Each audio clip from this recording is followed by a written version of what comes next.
Welcome to the Afterglow podcast, a space to practice Yoga Nidra informed by the ideas of Carl Jung and internal family systems.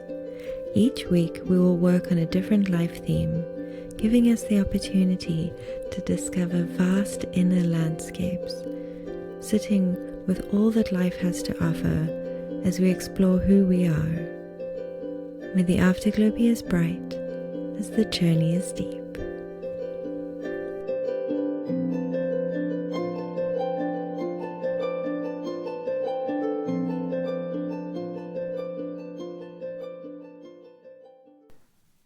Art is a fundamental expression of the human experience, an instinct that lets us sit within the realm of wakefulness and sleep, between conscious and unconscious, between the personal and the collective. This week we will explore art through a psychoanalytical lens and how sublimation and the artistic instinct can potentiate individuation. My father and I share a love for the Swiss-German writer Hermann Hesse, who won the Nobel Prize for Literature in 1946.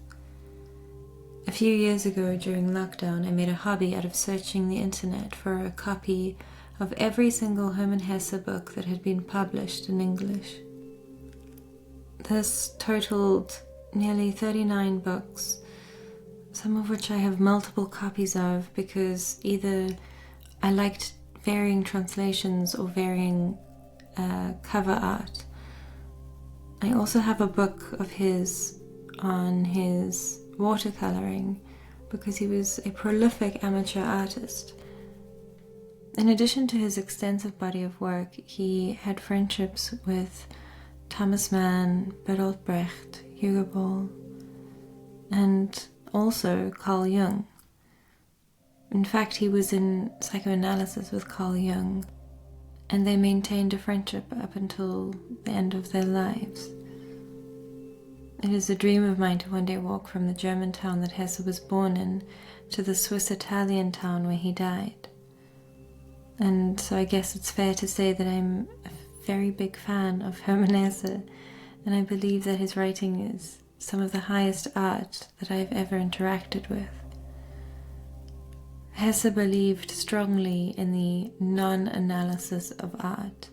He felt that engaging the intellectual mind in the pursuit of understanding art was a surefire way to rob oneself of experience. Were they both alive today, I think that Hermann Hesse and the director David Lynch would get along very well. Hermann Hesse received possibly thousands of letters from students in his lifetime, always wanting to know what something meant or seeking validation for having figured out something they believed to be a solvable puzzle in either one of his works or the works of another esteemed author.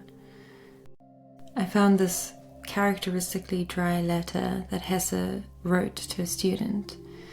The student wanted to know if he was accurate in his interpretations on Franz Kafka.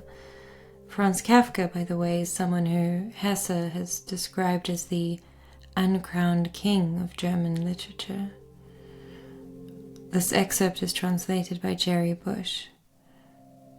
Hesse writes, "This interpreting is a game of the intellect, often a very pleasant game suitable for clever people without artistic sensibility, who can read and write books about African art and 12-tone music, but never find their way into the core of a work of art, because they stand before the gate, trying the lock with 100 keys, never noticing that the gate is in fact open."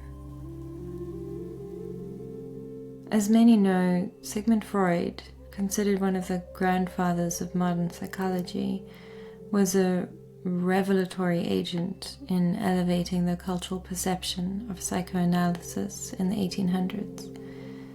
His friendship with Jung started with great affection, and the two worked closely, sharing respect and admiration for each other over many years. The split between the two had a profound impact, causing a fissure through psychiatry that lasts to this day. It feels slightly fickle and perhaps even disrespectful to sum up the divide into a sentence or two. So I will suggest that anyone interested in the particulars conduct their own further research. But I will do my best to give a respectful overview of the split between Freud and Jung while maintaining a certain brevity. Essentially, Freud felt very strongly that sublimation was an important defense mechanism within the adult mind. He felt that sublimation transformed socially taboo impulses into acceptable behavior, believing that these socially taboo impulses were always stemming from a psychosexual root inherent as an instinct within the human mind. Jung, however, felt that this was far too limited, and that the fixation on psychosexual behavior was doing a disservice to sublimation. Jung felt that Freud's ideas pathologized and eclipsed something far greater within the psyche. He believed that sublimation was of alchemical origins, a social duty we all owe each other and our culture at large, that the transformation of oneself is impossible to scientifically describe, and that the mystery was part of the unspeakable experience within the individual as they evolve through a transformational experience. Now, it's not entirely necessary to know this bit of history.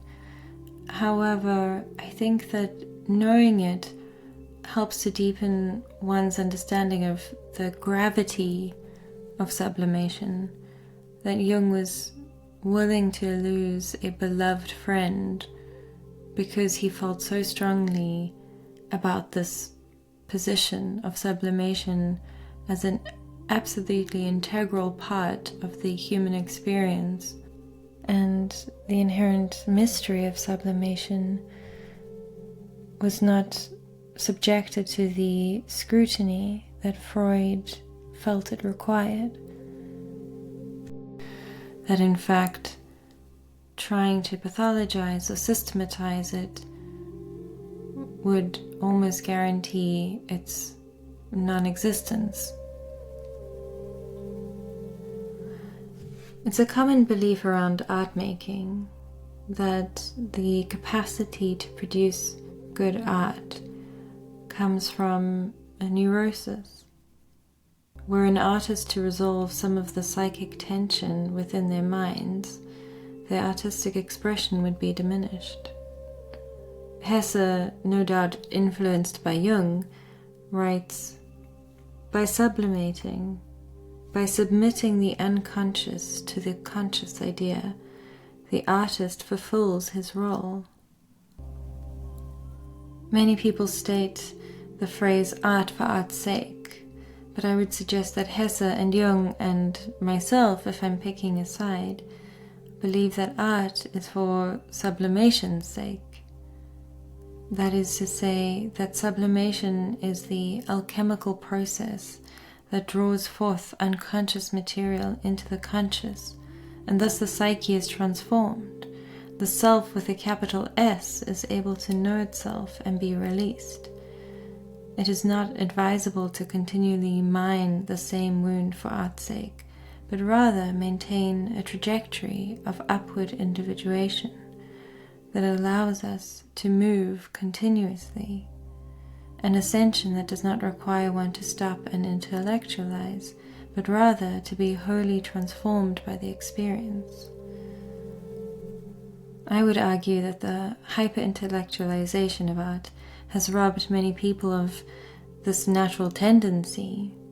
Our culture has created a self-conscious neurosis that criticizes the art before it has begun, that throws the art up onto a global stage with no bearing for the individual's ability to be transformed. Most of us have drunk this idea and see art through this inebriated lens of good or bad. The artist must transform the viewer. The child's mercifully free of this intoxication and able to make sense of their world, this tree, this mother, this dog.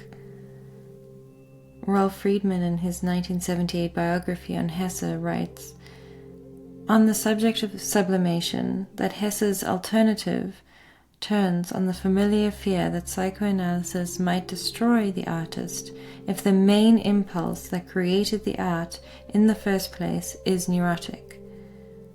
Freeman quotes Hesse directly, saying, just for that reason is psychoanalysis so difficult and dangerous for artists, for it can prohibit those who take it most seriously, all their artistry for their entire lives, within our category of sublimation within art itself.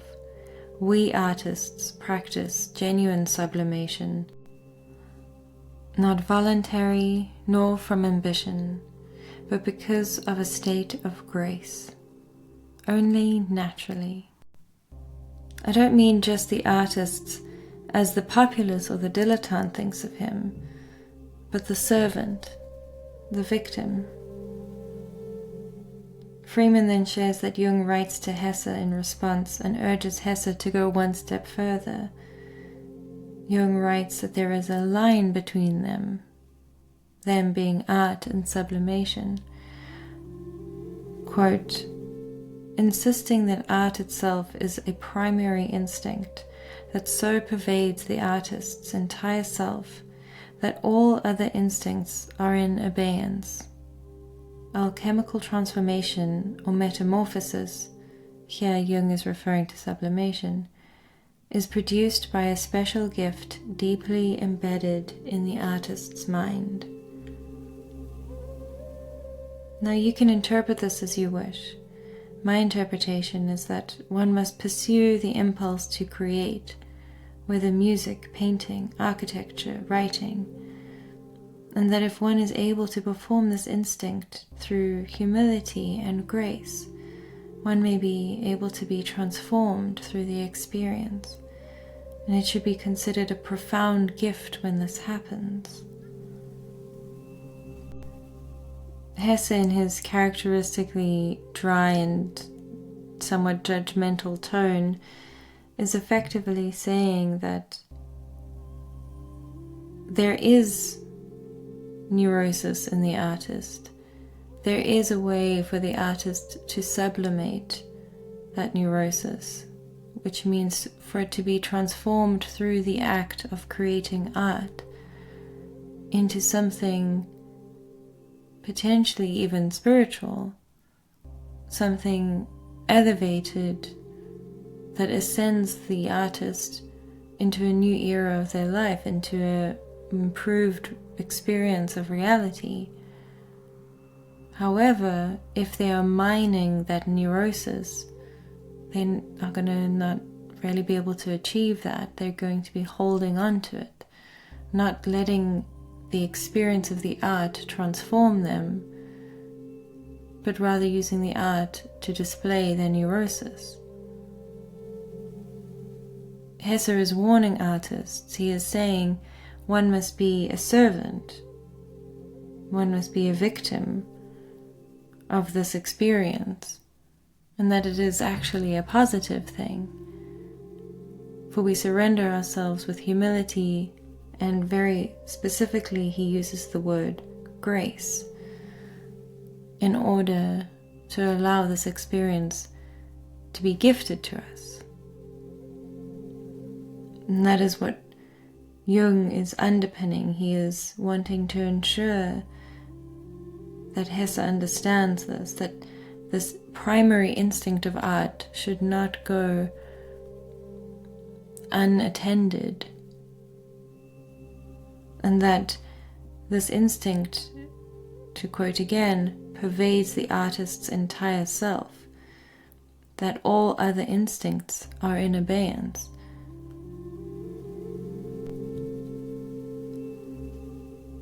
If you have enough of a sense of Jung and his concepts of individuation, of shadow, of archetypes, of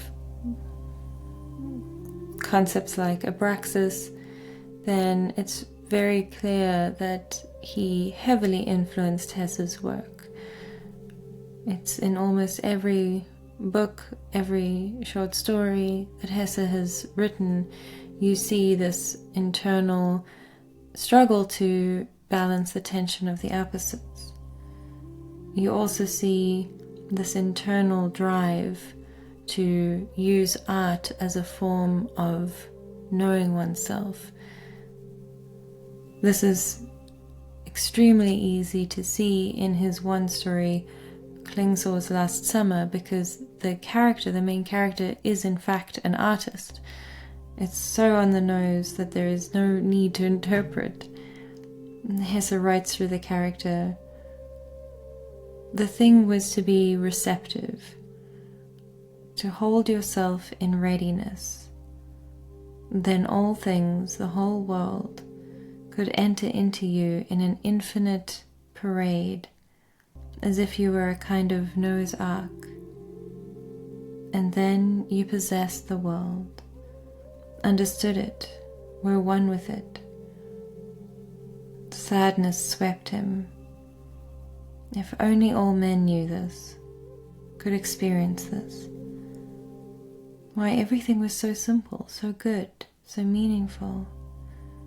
As soon as you saw things from inside, as soon as you saw the essence dwelling behind everything, saw him, God, he saw now that the same key opened the mysterious sphere of art. Art was nothing but regarding the world in a state of grace, illumination. Art was revealing God behind all things. In a previous episode, I spoke on the concept of God in Jungian terms, and I believe Hesse uses the term much in the same way, that God is a word to describe the numinous, an experience of the unknown and a state of the unknown, and that is deep within ourselves. It is not something that we can experience externally through any creed or dogma. Now, if we read that end part again and I replace the word God with the unknown, it really drives home the point that Hesse is making. He says, as soon as you saw things from inside, as soon as you saw the essence dwelling behind everything, saw it, the unknown, he saw now that the same key opened the mysterious sphere of art. Art was nothing but regarding the world in a state of grace, illumination. Art was revealing the unknown behind all things. It's very possible that everything I've said so far is unrelatable, overly grandiose, and doesn't have any real-world practical examples or applications. And so I'm going to land the plane now, and I'm going to show how pedestrian this is, how universally applicable it is, because the desire to create is not unique to people who consider themselves good with crafts. And most adults have expanded their understanding now of what it is to have a creative pursuit. However, I find still that many people are obstinate in their tone, insisting that they are not creative. People who dissolve into video games and doom scrolling on their phones, and they always complain that they are tired, that they aren't getting enough rest. So I want to talk about beds for a little bit. Clarissa Pinkola Estes is a Jungian analyst and story collector. In her book Late Bloomer, she tells the reader point blank that bed is not the place to recover. Of course, if you're ill, take rest, but when life has knocked you so hard that you find yourself chronically tired, your mind constantly shifts to fantasies of bed, and you wish for nothing more than hours of scrolling on your phone or binge watching a television show, that is not resting. Of course, if you are bedridden for whatever reason, be bedridden, but then ask the world to bring art tools to you. And if you're not bedridden, then go out into the world and find things to make. You will have much more energy and joy for life than if you lay in bed all weekend or in front of the television on the couch.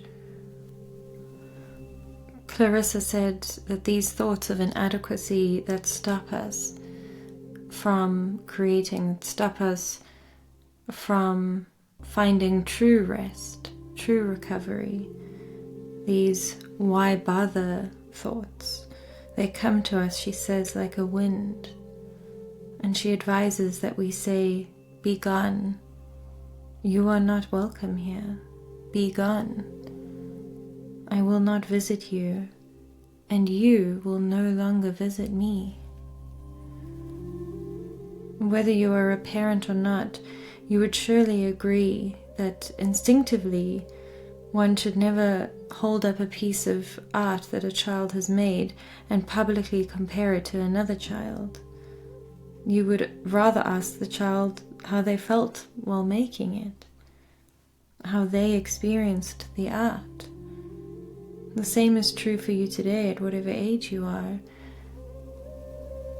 It could feel radical, and yet there is nothing radical about it.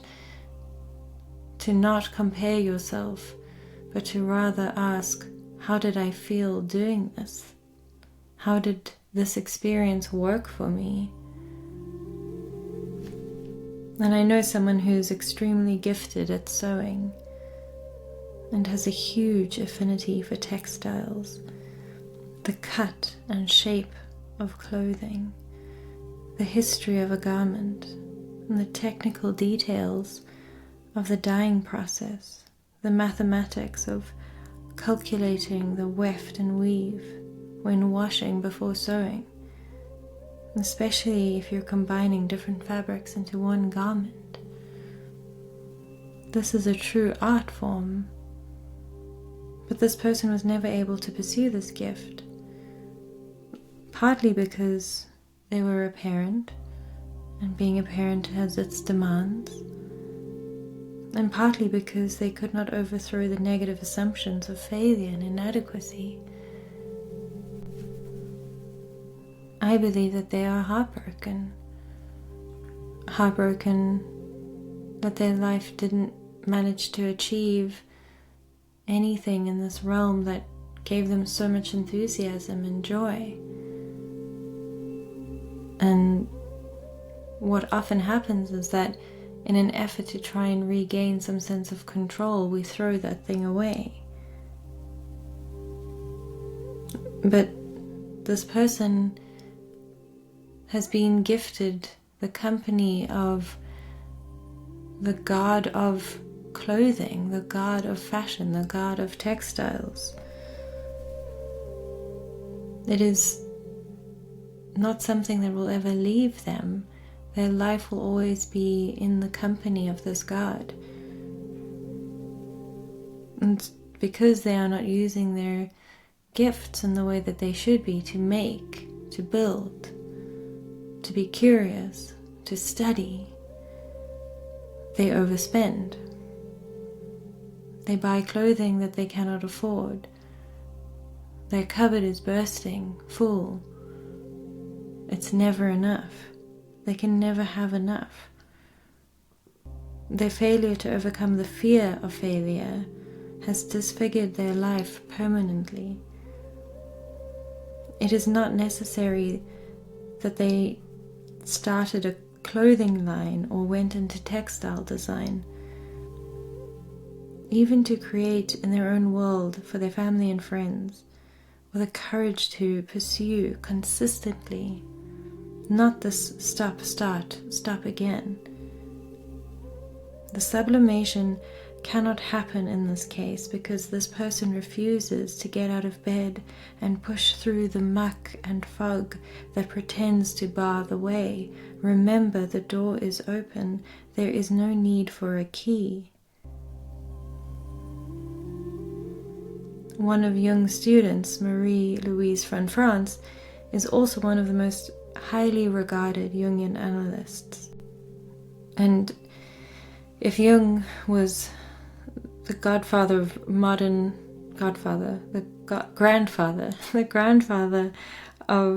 modern psychology, then she is the grandmother of fairy tales as guides to the world of archetypes. And she explores these archetypes, these expressions of self through fairy tales, with a keen interest in the creative potential of the human soul.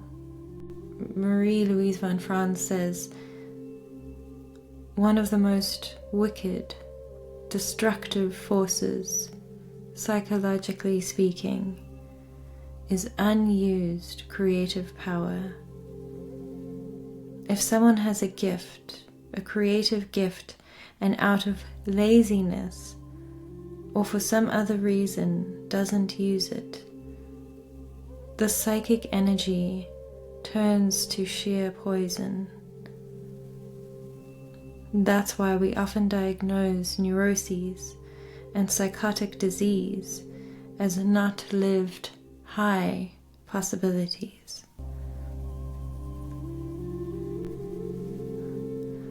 Now, do not think in hearing that quote that one needs to have psychotic disease to be plagued with this unmet potential of creative making and being. She also says neuroses. And neuroses are the symptoms of tension within the psyche. Neuroses are the acting out of something that is being held onto, squashed, twisted, something that is not able to move easily through us. And it influences our lives. It could be laziness, it could be addiction, it could also be resentment. It could also be numbness. And it is a worthwhile exercise to see where in your life you have neurosis, or where there is excess. Too much wine, too much scrolling on your phone, too much obsessive thinking about someone in your community and what they are achieving, and you are not. Follow the tail and see what you find. It is highly likely that you will find an internal avoidance, a lack of something that you want to do, but your conscious mind rejects out of fear or pain. Of course, scrolling on your phone is today's sliced bread. Nearly all of us are bedridden with this illness. What you are drawn to on your phone, though, what games do you play? What apps do you return to? Do not think that the universality of this neurosis makes it any less interesting or more difficult to unearth. I'm giving lots of examples because there are lots of ways in which we can avoid, to use Marie-Louise van France's words, not lived high possibilities. It's a fairly bland statement, isn't it? And yet, an entire life can be summed up in those 4 words. And I think that while it may seem overwrought or heavy-handed, I would say that now in this time of artificial intelligence and excessive phone use, of everything meeting our comfort and reducing the space between our needs and our wants, and receiving the thing, the object of those needs and wants, to great excess. I think more than ever we should be muscling through the muck and the fog to create, to exercise our potential, and through that find ourselves transformed. I trust that I'm not being too oblique in this episode, because in essence I'm trying to encourage all to create. It is easy to downplay our abilities when comparing ourselves to others, or when we're under intellectual scrutiny. My message to anyone with an inferiority complex around their ability to create is, don't be boring.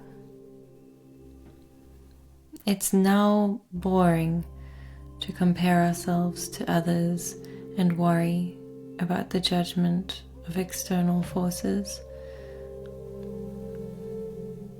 We've done that, it hasn't worked. We can try something new now. Have fun and explore with the humility of curiosity. Curiosity at its core is an incredibly humble experience. Following the tail of instincts instead of cutting them off as they arise. I wish for you the joys of creating and the ability to stand up to any negative self-talk. And sometimes that negative self-talk is not overt. It could even just be in avoidance.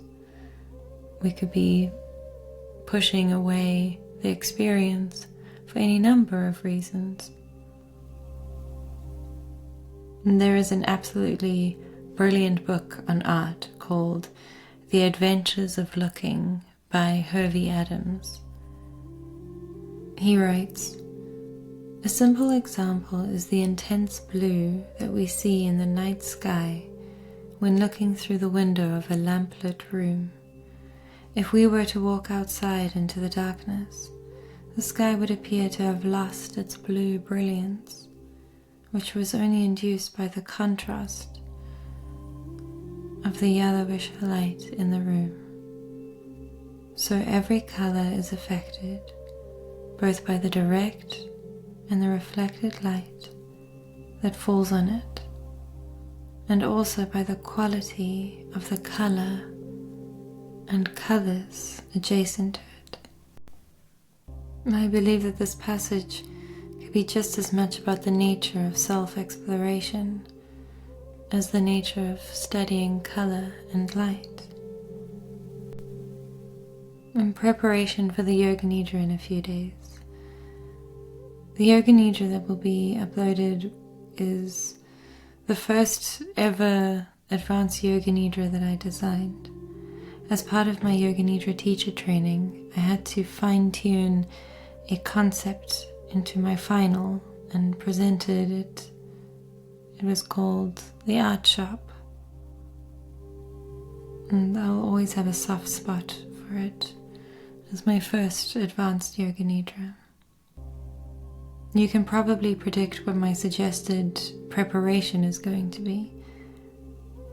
Please follow your artistic curiosity, create something, look through art books or through Pinterest for inspiration. Look at how the light interacts with your home. Any of these things that appeal to you. And instead of holding grandiose expectations of your abilities, try and reframe it to something that is humble. The door is open and you do not need a key.